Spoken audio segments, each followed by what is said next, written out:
ध्यान दीजिएगा, लॉगरिथम पढ़ने जा रहे हैं आप लोग, है ना। और मेनली ये इसलिए है कि आप केमिस्ट्री की प्रॉब्लम सॉल्व कर सकें, है ना। तो उसी तरीके से बताया जाएगा आपको लॉग में कैसे आपको प्रॉब्लम्स में लॉग अप्लाई करना है, ठीक है। सबसे पहले तो समझिए, दो टाइप का लॉग होता है। एक होता है कॉमन लॉग, दूसरा होता है नेचुरल लॉग। बात समझिएगा, कॉमन लॉग और दूसरा क्या, natural log. Generally common log अपन प्रैक्टिकल में यूज करते हैं, जैसे वैल्यूज फाइंड करना है वगैरह वगैरह। और नेचुरल लॉग एक लॉगरिथमिक फंक्शन में, ठीक है ना। नेचुरल लॉग जो है लॉगरिथमिक फंक्शन के फॉर्म में यूज करते हैं। जैसे कि कॉमन लॉग में मान लीजिए मैंने लिख रखा है 20, इसका बेस हमेशा क्या रहेगा, 10 रहेगा। और नेचुरल लॉग में मान लीजिए मैंने लिख रखा है log x, इसका बेस क्या रहेगा, e मतलब यूलर्स कांस्टेंट। e का वैल्यू शायद आपको मालूम होगा, मैंने छोटी क्लास में बताया था, स्ट्रिक्टली अप्रॉक्स टू 2.71। तो कॉमन लॉग वो जो प्रैक्टिकल में जनरली यूज करते हैं अपन, और नेचुरल लॉग जो फंक्शंस में यूज करते हैं।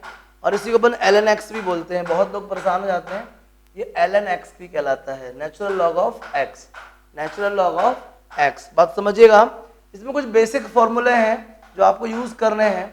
जैसे कि log b बेस a, सबसे important formula log b base a।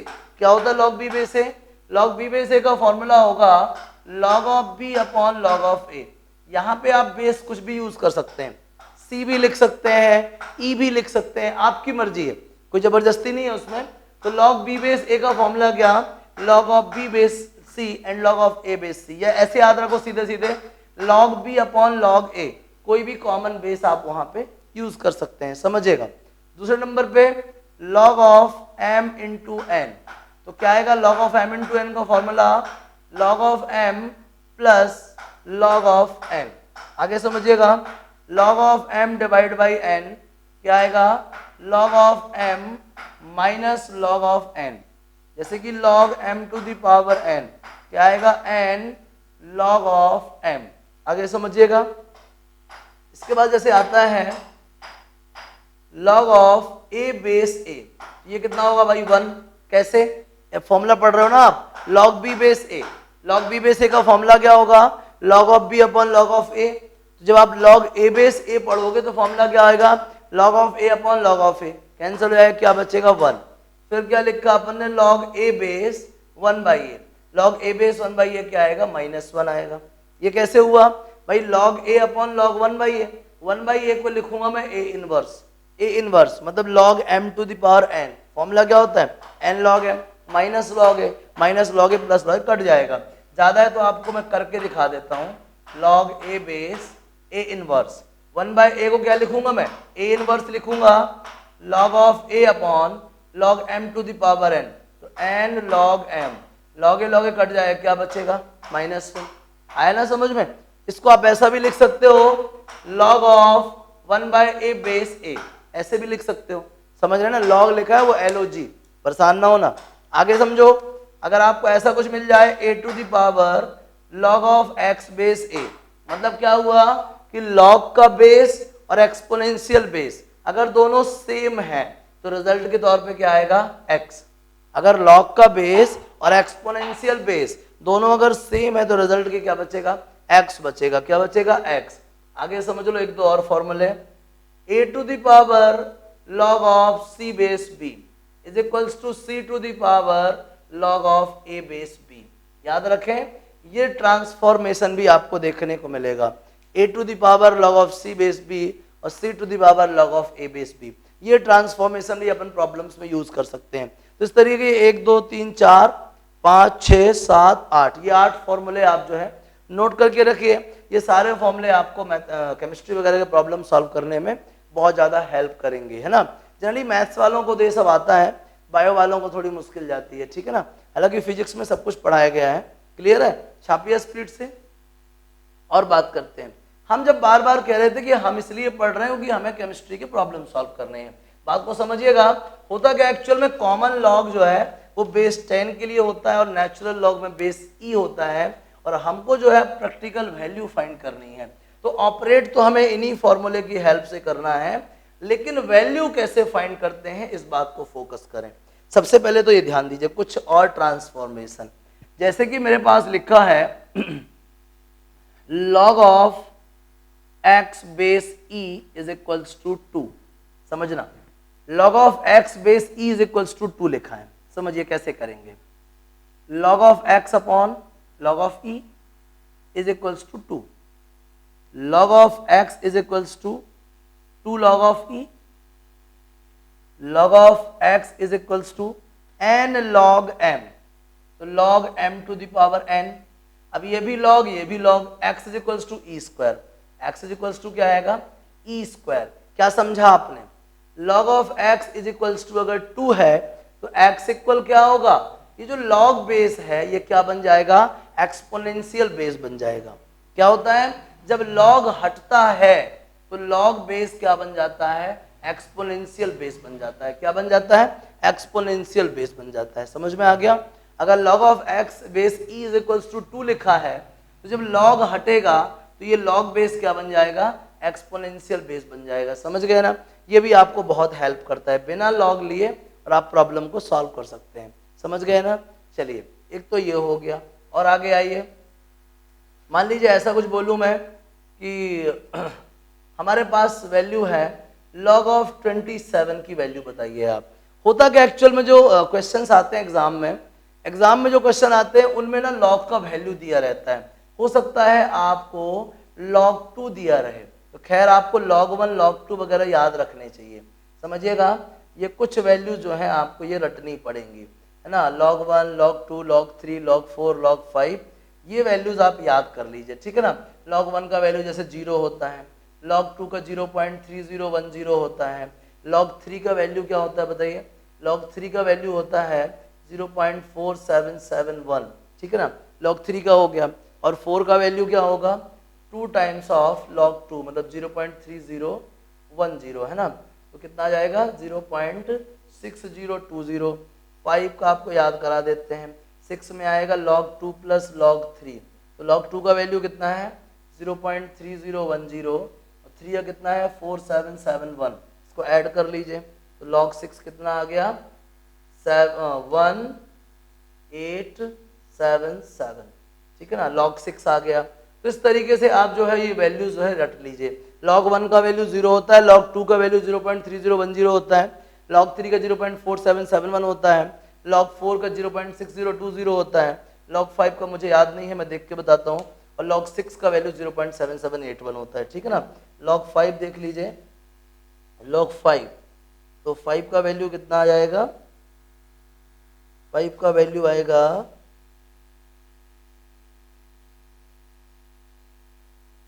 0.6990। बात को समझिएगा। वैल्यूज कैसे देखते हैं, ये 6 तक की तो आप याद कर लेंगे, सब कुछ चलेगा। वैल्यूज देखते कैसे हैं, सिंप्लीफाई कैसे करते हैं, समझ आ गया ये। चलिए बेटा, इसको होता क्या है, वैल्यूज आती कैसे हैं, ध्यान दीजिएगा। अगर आपके पास क्वेश्चन है, ठीक है, मान लीजिए आपके पास है log ऑफ 238, ठीक है ना। इसको सॉल्व कैसे करेंगे, सबसे पहले तो आप इसको लिखेंगे 2.38 इंटू 10⁻²। याद रखें, जब log देखते हैं ना तो डेसिमल सिर्फ एक डिजिट के बाद होना चाहिए। इसके बाद होना चाहिए सिर्फ और सिर्फ एक डिजिट के बाद, समझ रहे हैं ना। तो log ऑफ 2.38 इंटू 100 कर दिया मैंने। अब समझिए log of m into n, क्या करेंगे आप, log m plus log n, समझिएगा। तो क्या आएगा इधर पे करके 2.38 log ऑफ 2.38 प्लस 2 log 10, ये कॉमन लॉग है तो इसका बेस भी क्या रहा होगा, 10 रहा होगा। क्या रहा होगा, 10 रहा होगा, समझिएगा ध्यान से। तो log 10 बेस 10 की वैल्यू 1 हो जाएगी, 2 प्लस log ऑफ 2.38 बेस 10। अब जब हम इसकी वैल्यू देखेंगे तो मालूम क्या देखेंगे, 23 का वैल्यू 8 में, कहाँ देखेंगे, log ऑफ 23 कहाँ पे, 8 पे देखेंगे। 23 का वैल्यू 2.3 नहीं, यहाँ पे लिखते कैसे हैं, एक डिजिट के बाद डेसिमल होना चाहिए। कैसे लिखते हैं, एक डिजिट के बाद डेसिमल होना चाहिए। हाँ, कुछ कुछ क्वेश्चंस में क्या रहता है, जो फिजिकल वैल्यूज दी रहती है ना, फिजिकल कॉन्स्टेंट्स की, उसमें सीधे सीधे 238 की वैल्यू दे देता है। किसी किसी क्वेश्चंस में सीधे 238 की वैल्यू दे देता है, तो आपको ये सब वंडर करने की जरूरत नहीं है। किसी किसी में 23 की वैल्यू दे देता है, तब आपको इतना परेशान नहीं होना, सिर्फ एक डिजिट मैनेज करनी है, सिर्फ 8। किसी किसी में 23 का वैल्यू 8 में दिया रहता है साफ साफ, उसको ऐसे लिख रखना है, समझ रहे हैं ना। अगर पूरा 238 का वैल्यू दी है, परेशान नहीं होना, रिजल्ट रख देना है। अगर 23 का वैल्यू दिया है, सीधे रिजल्ट रख देना है, इस डेविएशन पे फोकस नहीं करना, सिर्फ एक डिजिट में डेसिमल मैनेज करना है, एक डिजिट में। मैंने यहाँ 2 में किया है। अगर वैल्यू 2.38 की दी है, तब फिर आपको ये करना पड़ेगा। समझ रहे हैं बात को, क्लियर है ना। जैसी वैल्यूज आपको फिजिकल कांस्टेंट में दी रहे, उसी के हिसाब से मैनेज करना है। केमिस्ट्री में कोई भी सवाल बड़ा नहीं है। मैं तो हमेशा देखता हूँ, फिजिक्स मैथ्स के सवाल कराता हूँ, तो मैं केमिस्ट्री में जब कोई टीचर सवाल पढ़ा देखता हूँ, सवाल बड़ा नहीं रहता। केमिस्ट्री का कोई भी न्यूमेरिकल बहुत हाई फाई नहीं रहता है, लेकिन प्रॉब्लम क्या है कि वो जो कैलकुलेशंस आती हैं, वो जो छोटी छोटी कैलकुलेशंस आती हैं, वो जो मल्टीप्लिकेशन आते हैं डेसिमल में लंबे चौड़े, ये जो पावर्स मैनेज करनी है या लॉग मैनेज करने हैं, ये इतना कंफ्यूज कर देते हैं, इतना डिफिकल्ट बना देते हैं कि हम केमिस्ट्री के न्यूमेरिकल से डरने लगते हैं। अच्छा, मैथ का बच्चा भी केमिस्ट्री न्यूमेरिकल से डर जाता है ना, क्योंकि उसमें ट्रांसफॉर्मेशन ज्यादा है और ये छोटी छोटी चीजें। अब मालूम चलो वैल्यू 238 की दी थी, तुमने तो रट लिया कि ऐसे सर ने सॉल्व करना बताया था, तुम भी ऐसे ही कर लोगे, जबकि ऐसा नहीं करना है। डिपेंड करता वैल्यू कैसी दी है। अगर इसकी ही वैल्यू आपके पास है तो कुछ नहीं करना आपको।